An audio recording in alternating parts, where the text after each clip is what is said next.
ऐसा शब्द है जो कोई भी इसे अवॉइड नहीं कर सकता। कम हो ज्यादा हो, हर एक के लाइफ में स्ट्रेस है, ये कोई भी डिनाई नहीं कर सकता।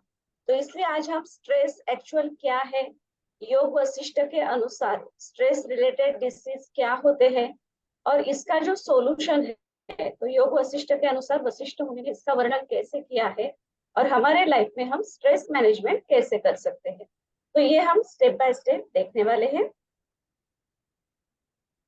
ये हमारा आज का विषय है। अब ये कॉमनली सबका हमारे मन में आता है कि व्हाट इज स्ट्रेस। अब स्ट्रेस ये जो टर्म है, ये फॉरेन कंट्री से आया हुआ टर्म है। ऐसे हम इसमें हिंदी में तान तनाव इसे कहते हैं। लेकिन हर एक के लाइफ में तान तनाव होता है, लेकिन एक्चुअली जब हम साइकोलॉजी पॉइंट ऑफ व्यू से देखेंगे या योगिक पॉइंट ऑफ व्यू से देखेंगे, तो स्ट्रेस की एक अलग डेफिनेशन हम बता सकते हैं। अब स्ट्रेस अकॉर्डिंग टू योग, जैसे हम योग वशिष्ठ के अनुसार देखने वाले हैं आदिश वैली अनादिश वैली, तो योग में स्ट्रेस को क्या नाम दिया है ये हमें देखना है। तो स्ट्रेस यानी इम्बैलेंस, यानी कोई भी असंतुलन है या दुख है जिसे हम स्ट्रेस कह सकते हैं। अब ये इम्बैलेंस किस तरह का होता है, तो emotional imbalance due two likes and dislikes, यानी हमारे जो पसंद नापसंद, इन वजह से हमारे मन में जो इमोशनल इम्बैलेंस होता है, तो उसे हम स्ट्रेस कह सकते हैं। जैसे हमें किसी ने जबरदस्ती कोई काम करने को कहा है जिसे हम डिसलाइक करते हैं, लेकिन हमें वो काम करना जरूरी है, तो वो काम करते समय भी हमारे अंदर अपने आप स्ट्रेस आ जाता है। तो इसका एक कारण ये भी है। फिर इम्बैलेंस है, कॉन्फ्लिक्ट्स है, और जो ऐसे हम मैनिफेस्ट करते हैं, यानी अकारण किसी भी छोटे छोटे चीजों के प्रति हम ज्यादा केयर दिखाते हैं, या हमारा इगोसेंट्रिक बिहेवियर है, इन सब के कारण जो है स्ट्रेस हमारे लाइफ में आता है। जैसे हम इगोसेंट्रिक बिहेवियर दिखेंगे, तो जो इगोसेंट्रिक लोग होते हैं, अगर उनका ईगो सेटिस्फाइड नहीं होता है, तभी भी उनको स्ट्रेस आ जाता है। तो ये जो इम्बैलेंस रहता है, तो इसका और एक कारण कारण क्या है, due to lack of holistic knowledge and balanced outlook. कि अगर आपको किसी भी चीज का पूरी तरह से ज्ञान नहीं है और आपके पास वो दृष्टि नहीं है, बैलेंस्ड दृष्टि, जैसे भगवान श्री कृष्ण ने गीता में स्थित प्रज्ञ जो टर्म यूज की है, उस तरह की दृष्टि हमारे पास नहीं है, पूरा इम्बैलेंस है। और कोई भी नई चीज करते समय भी हमें उसका नॉलेज नहीं है। जैसे अभी टेक्नोलॉजी है, तो शुरुआत में इसे यूज करने का नॉलेज नहीं होता था, तभी उसे यूज करने की जब जब वक्त आता था तब स्ट्रेस आ जाता था। अभी हम इसको यूज टू हो गए, तो इसका स्ट्रेस अब नहीं आता है। तो ये सब कारण होता है स्ट्रेस के।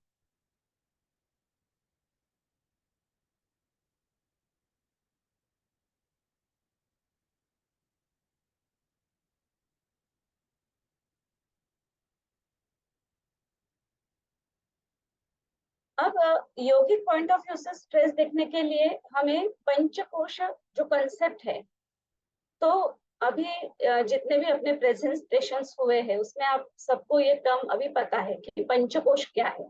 तो इसका रेफरेंस है तैत्तरीय उपनिषद से। तो तैत्तरीय उपनिषद में जो पिता पुत्र के संवाद से, जो गुरु शिष्य भी है, तो उनके संवाद से हमें जैसे कली से फूल होता है, वैसे हमें एक एक कोश का ज्ञान उसमें होता है कि अन्नमय कोश, प्राणमय कोश, मनोमय कोश, विज्ञानमय कोश और आनंदमय कोश। तो योग में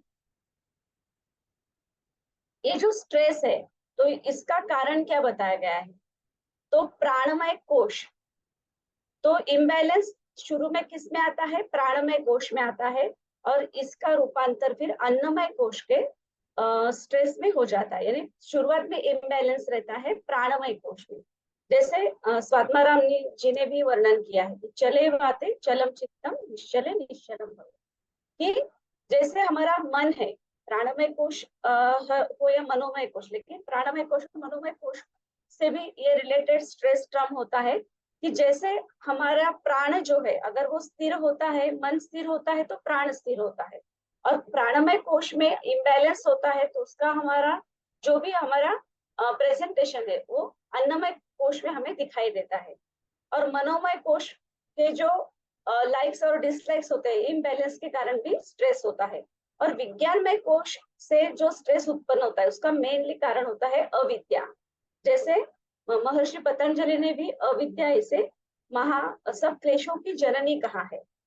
तो इस अविद्या के कारण विज्ञानमय कोश में इम्बैलेंस होता है, जिसके कारण हमें स्ट्रेस उत्पन्न होता है। और जब हम इस स्ट्रेस को कोप अप करने में, यानी स्ट्रेस को हैंडल करने में अगर हम सक्सेस नहीं हो पाते हैं, या इसे हम किस तरह से हैंडल करते हैं, तो ये दो तरह में परिवर्तित होता है। पहला है यूस्ट्रेस और दूसरा है डिस्ट्रेस। तो यूस्ट्रेस ये जो है ये पॉजिटिव स्ट्रेस है, जो हमारे जीवन में बहुत आवश्यक है। अगर यूस्ट्रेस नहीं होता है तो जो भी हम वर्क कर रहे हैं वो क्वालिटी वर्क नहीं होता। यानी थोड़ा बहुत स्ट्रेस लेके काम करना, ये भी हमारे प्रोफेशनल लाइफ के लिए या हमारे जो भी हमारा करियर है उसके लिए अच्छी बात है। लेकिन यूस्ट्रेस अगर डिस्ट्रेस में बदल जाता है तो ये रोगों का कारण बन जाता है।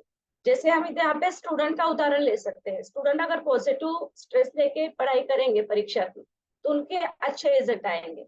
लेकिन नेगेटिव स्ट्रेस लेके पढ़ाई भी नहीं करेंगे और सुसाइड वगैरह भी अटेम्प्ट कर लेते हैं, तो वो डिस्ट्रेस के कारण हो जाता है।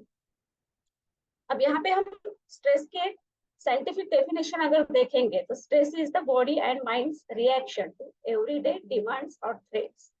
जैसे हमारे माइंड और बॉडी का ये रिएक्शन है। जैसे देखो, अगर किसी रोड से हम जा रहे हैं और किसी को डॉग्स के कारण भयभीत वो होते हैं और दूर से डॉग्स दिखाई दिए तो तुरंत हमारी बॉडी लैंग्वेज बदल जाती है, हमारा स्पीड बदल जाता है।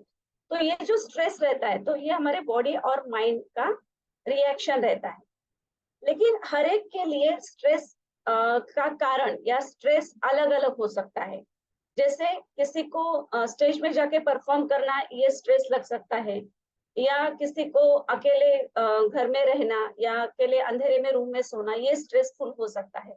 तो स्ट्रेस हर एक के ये जो टर्म है हर एक के लिए अलग अलग हो सकती है।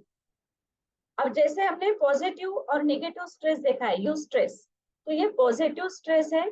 और इसके अगर हम कैरेक्टरिस्टिक्स देखेंगे तो यू स्ट्रेस के कारण हम मोटिवेट होते हैं, हमारा फोकस जो है वो एनर्जी के ऊपर रहता है। और ये यू स्ट्रेस जो होता है वो शॉर्ट टर्म के लिए होता है। जैसे पेपर खत्म होने तक ही स्ट्रेस है, पेपर कैसा जाएगा, मुझे सब याद आएगा कि नहीं, तो ये यू स्ट्रेस हो गया। और इसमें क्या होता है कि इसमें हमारे एक्साइटमेंट जो है वो अच्छी तरह से होने के कारण हम जो भी काम करते हैं वो अच्छी तरह से हो जाता है और हमारा परफॉर्मेंस जो है वो इम्प्रूव हो जाता है। लेकिन डिस्ट्रेस जो रहता है, नेगेटिव स्ट्रेस, ये इसके विपरीत रहता है। डिस्ट्रेस के कारण एंजाइटी और ओवर कंसर्न हम दिखाते हैं किसी भी चीज की तरफ। और ये कभी शॉर्ट टर्म भी हो सकता है या लॉन्ग टर्म भी हो सकता है। और इसमें जो है कि हमारी कोपिंग एबिलिटीज जो है वो बढ़ने के बजाय कम भी हो सकती है। और हमें जो अनप्लीजेंटनेस है या कुछ अच्छा नहीं लगना, ये डिस्ट्रेस के कारण होता है। और इसके कारण क्या हो सकता है, फिर हमारा जो परफॉर्मेंस है वो इंक्रीज होने के बजाय डिक्रीज हो सकता है। और अगर ये डिस्ट्रेस ज्यादा बढ़ जाता है, जैसे हमने देखा है कि कोई लोग अगर करियर में सक्सेसफुल नहीं होते, खास करके जो एक्ट्रेस और एक्टर लोग होते हैं, तो इनका ये डिस्ट्रेस बढ़ जाता है तो वो मेंटल और फिजिकल प्रॉब्लम्स में भी ये परावर्तित हो जाता है। तो ये डिस्ट्रेस है। अब पता महर्षि पतंजलि ने भी जो दूसरे अध्याय का तीसरा सूत्र है जिन्होंने उन्होंने पंच क्लेशों का वर्णन किया है। तो वो बताते हैं कि ओरिजिनली ह्यूमन जो है स्ट्रेस फ्री और ब्लिसफुल है। जैसे सतचित आनंद स्वरूप है, हमारे आत्मा का जो मूल स्वरूप है वो सतचित आनंद स्वरूप है, यानी इसमें स्ट्रेस के लिए कोई जगह नहीं है। लेकिन क्या होता है कि हम जब भौतिकता में आ जाते हैं तो स्ट्रेस अपने आप अपने जीवन में आ जाता है। लेकिन महर्षि पतंजलि ने जो आत्मा का वर्णन या सेल्फ का वर्णन किया है ये full of bliss, knowledge, creativity और फ्रीडम से परिपूर्ण है। और इसे पतंजलि ने स्वरूपा, सेल्फ ऐसे कहा है। अब यहाँ पे स्ट्रेस का मेन कारण क्या है, एनिमी वन सेल्फ, कि हम खुद ही खुद के शत्रु। जैसे भगवत गीता में भगवान श्री कृष्ण जी ने कहा है कि उद्धरेत आत्मा आत्मानम न आत्मानम अवसादयेत आत्मैव रिपु आत्मनः आत्मैव बंधु आत्मन, कि खुद ही हम अपने मित्र है और खुद ही हम अपने शत्रु भी। तो क्या होता है कि जब हम खुद को समझ नहीं पाते हैं और रॉन्ग इंटरनल थिंकिंग करते हैं, परसेप्शन खुद के प्रति भी रॉन्ग परसेप्शन रखते हैं।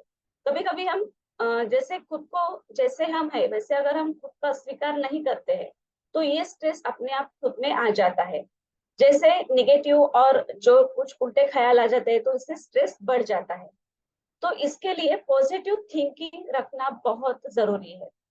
अब कभी कभी क्या होता है कि कॉन्फ्लिक्ट्स जो है, यानी कंफ्यूजिंग माइंड अगर रहता है तो हम हमारे जो स्किल्स खुद के रहते हैं तो उसमें भी क्या हो जाता है, पुअर क्वालिटी आ जाती है।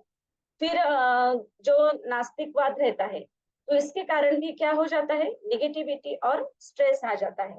और खुद के जो भी एबिलिटीज है या खुद को ओवर बर्डन रखना या खुद के लिए ओवर कमिटमेंट्स रखना, ये भी स्ट्रेस में परावर्तित हो जाता है। तो इसलिए खुद को जैसा है वैसा अगर हम स्वीकार करते हैं और उसी तरह से दूसरों के दृष्टिकोण से ना देखते हुए खुद को खुद के ही दृष्टिकोण से अगर देखेंगे पॉजिटिवली कि दूसरे हमारे बारे में क्या सोचते हैं, इसके बजाय अगर हम खुद खुद क्या है वो अगर स्वीकार करके खुद को देखेंगे तो स्ट्रेस जीवन में हमारे नहीं होगा।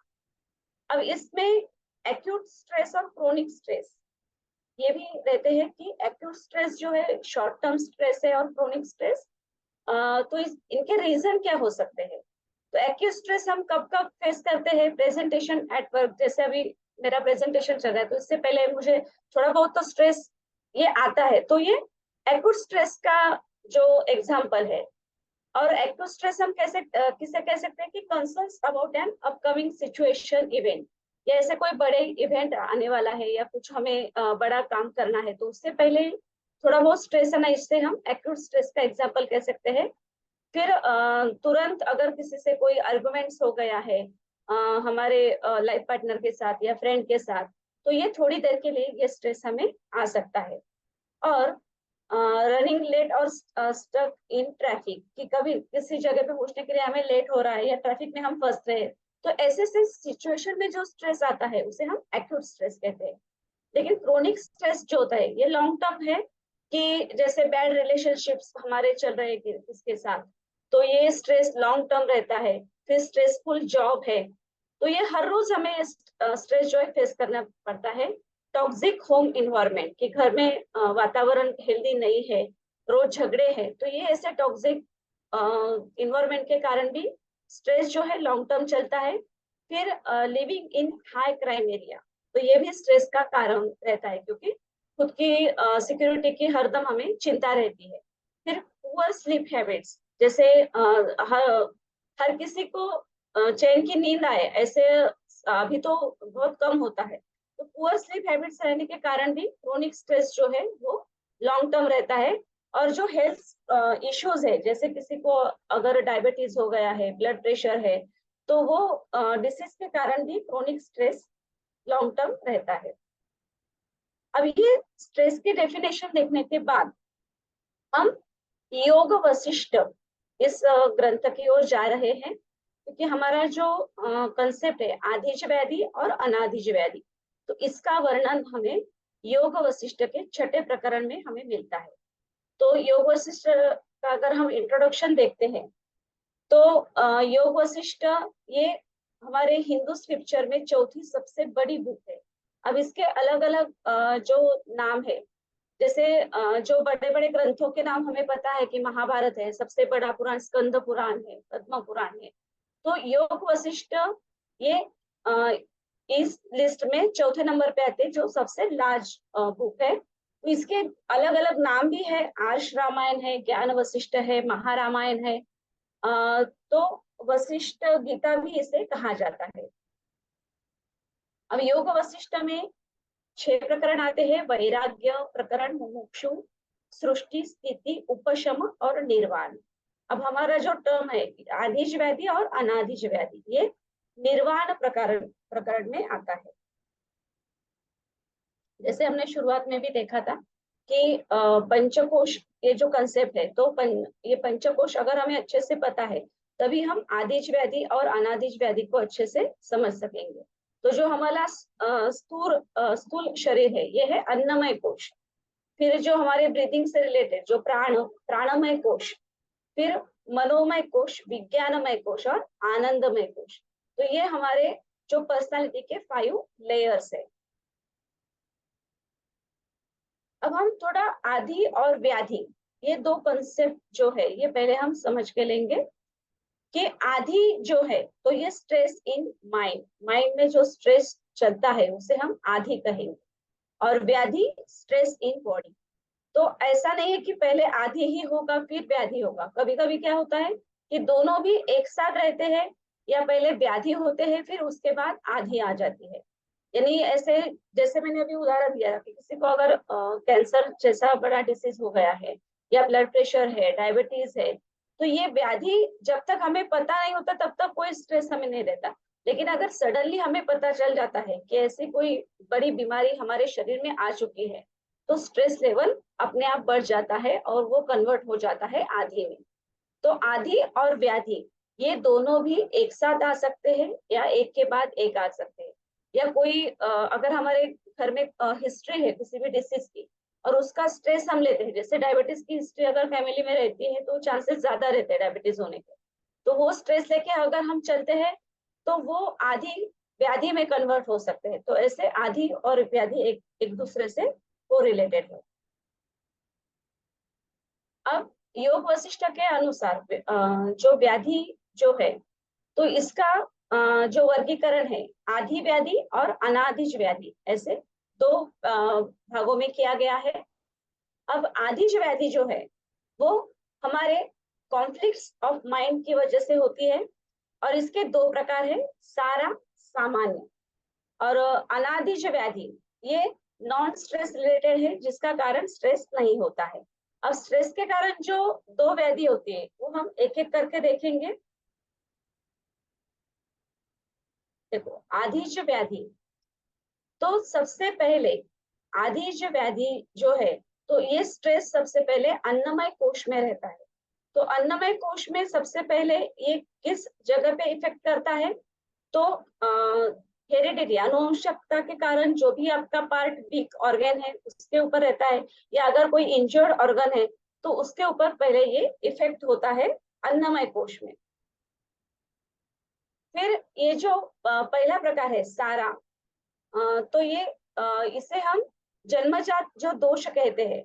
तो उस वजह से ये हो सकते हैं, जैसे किसी को जन्मजात कोई बाय बर्थ एक डिफेक्ट है। जैसे हम यहाँ पे अष्टावक्र ऋषि का उदाहरण ले सकते हैं कि उनको यानी वो 8 जगह से टेढ़ा उनका शरीर था, लेकिन फिर भी वो हाईली जो है इनलाइटन पर्सन के रूप में, यानी जिनको आत्मज्ञानी के रूप में हम उन्हें जानते हैं, जिससे हमें अष्टावक्र गीता ये भी हमें पता है। तो ऐसे जन्मजात दोष की वजह से ये व्याधि हम कह सकते हैं। और अगर कोई जन्मजात दोष भी नहीं रहा लेकिन नॉर्मल मैन जो ह्यूमन बींग्स रहते हैं उनमें फियर ऑफ डेथ ये तो हर किसी के इसमें रहता है। तो इसके लिए हमारे पास क्या रेमेडी है कि सेल्फ रियलाइजेशन यानी आत्मज्ञान। और महर्षि पतंजलि के अनुसार सिद्धि जो विभूति पाद में हमें वर्णन की है, तो उस सिद्धि के कारण या सेल्फ रियलाइजेशन आत्मज्ञान या जो हम मोक्ष की तरफ हम इसे बढ़ सकते हैं। यानी अज्ञान को दूर करके ज्ञान अगर हम प्राप्त कर लेते हैं तो इसके ऊपर हम विजय प्राप्त कर सकते हैं। अब आदिज वैदिज में दूसरा जो है सामान्य, तो इसमें मॉडर्न स्ट्रेस रिलेटेड जो एलिमेंट्स है वो सब इसमें आते हैं। तो ये जो स्ट्रेस है वो शुरू में रहता है मनोमय कोश। अब ये मनोमय कोश और विज्ञानमय कोश, इसमें लॉन्ग स्टैंडिंग कॉन्फ्लिक्ट्स रहते हैं, दो दो माइंड। जैसे हम सबको पता है अगर कोई निर्णय हमें करना होता है तो हम क्या करते हैं, हमारा मन अलग कहता है और हमारी बुद्धि अलग कहती है। तो इसमें जो द्वंद्व यानी कंफ्यूजन रहता है तो इसके कारण इम्बैलेंस विज्ञानमय कोश में भी रहता है और मनोमय कोश में भी रहता है। जैसे हम अगर डायबिटीज डिसीज का उदाहरण लेंगे तो उनको विज्ञान में कोश में ये पता रहता है कि हाँ हमें मीठा खाने से डॉक्टर ने मना किया है या हमें ये चीज नहीं खानी है, लेकिन मनोमय कोश में कॉन्फ्लिक्ट क्या रहता है, नहीं अब एक बार खाने से क्या होगा, या अब मैं खा लेता हूँ बाद में मैं नहीं खाऊंगा। तो ये जो कॉन्फ्लिक्ट रहता है, तो ये कॉन्फ्लिक्ट बढ़ने के कारण फिर स्टेज 1 में क्या हो जाता है कि मनोमय कोश में जो कॉन्फ्लिक्ट्स बढ़ जाते हैं या जो स्ट्रेस बढ़ जाता है, तो इसका रूपांतरण जो यहाँ पे डिसीज लिखे है इसमें हो जाता है। जैसे नींद ना आना या अशांति जो रहती है, डिसीजन ना ले पाना, या जैसे इमोशनली बर्स्ट होना या डिप्रेशन, तो ये सब इसके ही कारण है। तो मनोमय कोश में इम्बैलेंस के कारण ये सब डिसीज होते हैं। फिर ये जो इम्बैलेंस है विज्ञानमय कोश मनोमय कोश से होते हुए ये प्राणमय कोश में आ जाता है। अब प्राणमय कोश में जो इम्बैलेंस होता है, तो इसमें अगर ये बहुत ज्यादा समय तक रहता है तो क्या हो जाता है, प्राणमय कोश में इम्बैलेंस की स्पीड बढ़ जाती है और इसके कारण हमारे डाइजेस्टिव सिस्टम से रिलेटेड जो है वो रोग उत्पन्न हो जाते हैं। जैसे अजीर्णत्वम है, पुअर डाइजेशन है, अतिजीर्णत्वम ज्यादा डाइजेशन हम जिसे बोल सकते हैं, या कुजीर्णत्वम इरेगुलर डाइजेशन। तो ये डाइजेशन और ब्रीदिंग डिस्टर्ब होने के कारण ये तीनों प्रकार के जो इनडाइजेशन है वो हम इनको हम फेस करते हैं। अब ये आपने कभी कभी अनुभव किया होगा कि जब हम स्ट्रेस में रहते हैं तो किसी किसी का तुरंत पेट पेट में प्रॉब्लम आ जाता है, या किसी को स्ट्रेस के कारण लूज मोशन भी स्टार्ट हो जाते हैं। तो ये तुरंत इसका जो जर्नी है स्ट्रेस का, ये मनोमय कोश से प्राणमय कोश, और पंच प्राण अगर डिस्टर्ब हो गए तो हमारी पूरी डाइजेस्टिव सिस्टम, क्योंकि हर एक प्राण की अपनी अपनी जगह है, और प्राणमय कोश में डिस्टर्बेंस होता है, इसका मतलब क्या है, पंच प्राण जो है जैसे अपान है, उदान, समान, व्यान प्राण, ये सब अपनी अपनी जगह छोड़ देते हैं। तो इसके कारण क्या हो जाता है, इम्बैलेंस हो जाता है। और ये इम्बैलेंस और ज्यादा लेवल पे अगर बढ़ता है तो जो हमारे जठर जो हमारा रहता है तो उसके ऊपर सूजन आना है, और इस सूजन के कारण क्या हो जाता है, उसकी जो है साइज में कम या कम हो जाना, या उसको जैसे हम चीज होना जैसे कहते हैं, तो ये ज्यादा बढ़ने के कारण ये डिसीज भी हमें हो सकते हैं। यानी अगर हम शुरुआत से देखेंगे तो एक छोटा सा स्ट्रेस जो अन्नमय कोश में था, तो उसके या प्राणमय, विज्ञानमय और मनोमय कोश से होते हुए ये प्राणमय कोश में जितना ज्यादा बढ़ेगा तो उतने डिसीज जो है वो हमें सीवियर डिसीज को फेस करना पड़ेगा। और पेप्टिक अल्सर है, कॉम्प्लिकेशंस है, ये सब भी जो है एक्यूट जो हमारा स्ट्रेस है या बहुत स्ट्रेस हमें वो कम नहीं हुआ है और वो बढ़ता ही गया है, तो उसके कारण ये होता है। अब ये जो अनाधिज अभी हमने सब आधिज व्याधि के बारे में देखा कि जो सब स्ट्रेस से रिलेटेड है। अब ये जो जितने भी हमने स्ट्रेस से रिलेटेड देखे हैं डिसीज, अगर इनके बारे में हम सोचेंगे तो यहाँ पे एक संस्कृत का एक श्लोक मुझे याद आता है कि चिंता चिता समायुक्ता बिंदु मात्र विशिष्टः निर्जीवम दहति चिता सजीवम दहति चिंता, कि जो सजीव देह को चलाने में जो पावरफुल है वो है चिंता यानी स्ट्रेस। तो अगर हम इन सब डिसीज के बारे में सोचेंगे तो एक स्ट्रेस के कारण हमारी जो पूरी हेल्थ है इसे हम लॉस्ट कर सकते हैं। तो ये पूरे स्ट्रेस रिलेटेड डिसीज हो गए हैं। अब हम देखेंगे अनाधिज व्याधि जिनका कारण स्ट्रेस नहीं है। तो ये किस वजह से हो सकते हैं, तो इन्वायरमेंटल यानी कभी बाढ़ आना है, बारिश के कारण है, या एक्सीडेंट हो गया है, इंजुरी हो गई है, या कोई संसर्गजन्य रोग हो गए हैं, तो ये सब कारण है जो अनाधिज व्याधि में आते हैं। तो इसके कॉजेस पूरे क्या है, आउटसाइड है, तो इसकी रेमेडी भी आउटसाइड है। जैसे अनादिज व्याधि में सांप ने काट लिया है, या रेल से एक्सीडेंट हो गया, गाड़ी से हम गिर गए, तो इसके कारण जो भी इंजरीज हमें होंगी, जो भी होगा, उसे हम अनादिज व्याधि कहेंगे। तो इसके सॉल्यूशन में हम मेडिसिन, सर्जरी या मंत्र योग, तो ये भी इसमें बहुत पावरफुल है। क्योंकि अमंत्रम अक्षरम नास्ति, ये ऐसा हमारे संस्कृत भाषा में एक भी वर्णन नहीं है जो मंत्र नहीं है। तो मंत्र योग का भी हम उपयोग करते हैं, तो हम अनादिज व्याधि को पूरी तरह हरा सकते हैं। या ऑपरेशन के वक्त भी डॉक्टर हमें प्रेयर करने को कहते हैं, या बहुत सीवियर अगर कोई ऑपरेशन चल रहा है तो उस समय भी हम उस मरीज के लिए प्रार्थना करते हैं। तो ये सब मंत्र योग में आएगा। अब ये सब जो हमने आदिज व्याधि और अनादिज व्याधि देखे हैं, तो इसका अगर हम सॉल्यूशन देखेंगे, जैसे हमने देखा कि जो सारा यानी जन्मजात दोष के लिए हमने रेमेडी सेल्फ रियलाइजेशन देखा था। फिर जो सामान्य के लिए हमने लाइफस्टाइल में चेंजेस करने चाहिए है, ये हम बोल सकते हैं। और जो अनादिज व्याधि में हमने मेडिसिन है, मंत्र योग है, ये देखा था। लेकिन पूरे अगर हम स्ट्रेस से रिलेटेड आदि व्याधि और इन सब का विचार करेंगे, तो इसका सब एक ही जगह पे हमें सॉल्यूशन दिखेगा, वो है हमारी भगवत गीता में। भगवत गीता का छठा जो अध्याय है ध्यान योग, उसमें 17वें श्लोक में भगवान श्री कृष्ण ने इसका सॉल्यूशन हमें बताया है। अगर हम भगवत गीता की बात करें तो ये साइकोलॉजी से रिलेटेड सबसे बड़ा ग्रंथ है, जो अभी के जमाने में भी पूरी तरह हमें लागू होता है। इसमें से कौन से भी टर्म हम अगर लेके पढ़ते हैं तो ऐसे लगता नहीं कि नहीं, इस जमाने की ये नहीं है।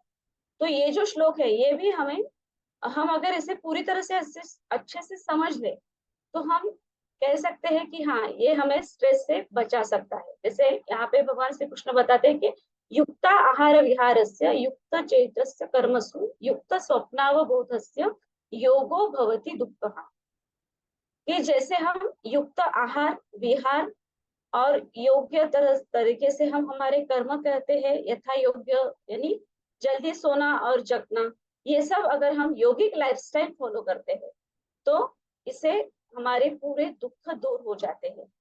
या जैसे अगर यस वैसा से आप कोई रिलेटेड हो तो आपको पता है, वहां पे योगा थेरेपी जो कंसेप्ट है, वो भी इस योगिक लाइफस्टाइल के ऊपर ही डिपेंड है। जैसे हम पंचकोश जैसे हमने कंसेप्ट देखा, तो हर एक कोश को जैसे हम इम्प्रूव करते जाएंगे, तो हम व्याधि से मुक्त हो जाते हैं। तो इसमें जो आहार है, तो आहार हमारा किससे रिलेटेड आएगा, तो अन्नमय कोश। कि अगर हम युक्त आहार, अब युक्त आहार में हम क्या कहेंगे, जैसे योग में तो सात्विक डाइट को ही सबसे, युक्त आहार मिताहार यानी मॉडरेट डाइट को और सात्विक डाइट को ज्यादा महत्व दिया गया है। तो ऐसा सात्विक डाइट हम रोज लेते हैं। और यथा योग्य विहार, अब विहार का मतलब जो है कि जैसे खुली हवा में रोज घूमना है, ये है, तो ये तो इसका ऊपर से मतलब हो गया। लेकिन बिहार का अगर हम अलग तरीके से मतलब लेंगे, तो हम कंपनी जो हमारे पीपल्स के रहते हैं, जैसे हम अभी योगा से रिलेटेड पीपल है, तो उन जैसे लोगों के साथ हम रहेंगे, तो हमारी जो इम्प्रूवमेंट है, जैसे साधक और बाधक तत्व में हमने हमें बताया गया है कि जनसंघर्ष लौल्यम च, जो योग को खत्म भी कर सकते हैं। तो विहार में जो हमारे जैसे ही लोग हैं, यानी योगा लविंग पीपल के साथ अगर हम रहते हैं, तो ये हमारा योग्य तरीके का विहार हो गया। और कर्म में योग्य तरीके से चेष्टा करना, यानी जो भी हमें रोल मिला है, जो भी कर्म हमारे हिस्से में आया है, उसे पूरी प्रामाणिकता के साथ, ऑनेस्टी के साथ अगर हम करते हैं, तो उसे हम योग्य कर्म कह सकते हैं। और योग्य सोने और जगने वाले को, अब अभी का जो हमारा लाइफस्टाइल है, जैसे देर रात तक जागना और लेट उठना, अभी जो योगा से रिलेटेड पीपल नहीं है, उनको अगर हम देखते हैं, तो ये हमें कॉमनली सब तरफ दिखाई देता है कि खास करके जो यंग जनरेशन के लोग हैं, तो उनको तो ये ज्यादा अच्छा लगता है कि देर रात तक जागते रहना और लेट उठना। तो भगवान श्री कृष्ण क्या कहते हैं कि समय पर जो सोते हैं और समय पर जो जगते हैं, तो उनको ही योग सिद्ध होता है। तो हमारा जो आधीज और अनाधीज व्याधि, जो स्ट्रेस रिलेटेड जो डिसीज होते हैं, अगर इन सबको हमें दूर रखना है तो योगिक लाइफस्टाइल ये सबसे बड़ी रेमेडी है। और इसे अगर हम यूज करते हैं तो कोई भी स्ट्रेस या कोई भी डिसीज हमारे पास नहीं आ सकता है। अब इसमें जैसे अभी जो हमने भगवत गीता में स्ट्रेस मैनेजमेंट का सॉल्यूशन देखा, लेकिन स्ट्रेस मैनेजमेंट हम और अलग अलग तरीके से कर सकते हैं, जैसे रिलैक्सेशन है। अब अलग अलग रिलैक्सेशन टेक्निक्स हमें पता है, या अलग अलग रिलैक्सेशन के लिए मेडिटेशन जो है, जैसे MSRT मेडिटेशन है, PET मेडिटेशन है, साइक्लिक मेडिटेशन है, ये सब रिलैक्सेशन के लिए बहुत अच्छे हैं। फिर म्यूजिक में जो भी म्यूजिक हमें पसंद हो वो अगर हम सुनते हैं तभी भी हमारा स्ट्रेस कम हो जाता है। सबसे अच्छा है कि हॉबी, कि हर किसी को कुछ ना कुछ हॉबी होनी चाहिए, कि उसमें हम क्या हो जाता है थोड़ी देर के लिए स्ट्रेस को भूल सकते हैं। फिर थेरेपी में म्यूजिक थेरेपी हम यूज कर सकते हैं, योगा थेरेपी है, नेचुरोपैथी है, ऐसा कोई भी थेरेपी हम स्ट्रेस के लिए यूज कर सकते हैं। और स्ट्रेस दूर करने के लिए मोटिवेशन भी बहुत जरूरी होता है। जैसे हमने पॉजिटिव स्ट्रेस में देखा था कि मोटिवेशन अगर पॉजिटिव हो तो पॉजिटिव स्ट्रेस रहता है, लेकिन सकाळी मोटिवेशन येऊन ना रहे। उठून टाका त्याला. फिर ट्रैवल, कि हम अलग अलग जगह पे ट्रैवल कर सकते हैं, तो इससे भी हमारा स्ट्रेस कम हो जाता है। और एक्सरसाइज, तो योगा में तो हम सब ने अनुभव किया है कि एक्सरसाइज में जो ब्रीदिंग पैटर्न है उसमें अगर रहता है तो एक्सरसाइज की जगह में तो इसमें योगा ही रिकमेंड करती हूँ। लेकिन अगर किसी को एक्सरसाइज अच्छी लगती है तो एक्सरसाइज करते हुए भी हम स्ट्रेस मैनेजमेंट कर सकते हैं। तो इस तरह से हमने आज देखा कि जो स्ट्रेस मैनेजमेंट है और आदिज व्याधिज जो कंसेप्ट है, तो इसका हम मैनेजमेंट कैसे कर सकते हैं, और किस तरह से योगो भवति दुक्कहा यानी भगवत गीता का जो योग श्लोक हमने देखा, स्ट्रेस मैनेजमेंट में इसका उपयोग हम कैसे कर सकते हैं। Thank you. अगर किसी को कुछ सवाल पूछने हैं तो आप पूछ सकते हैं।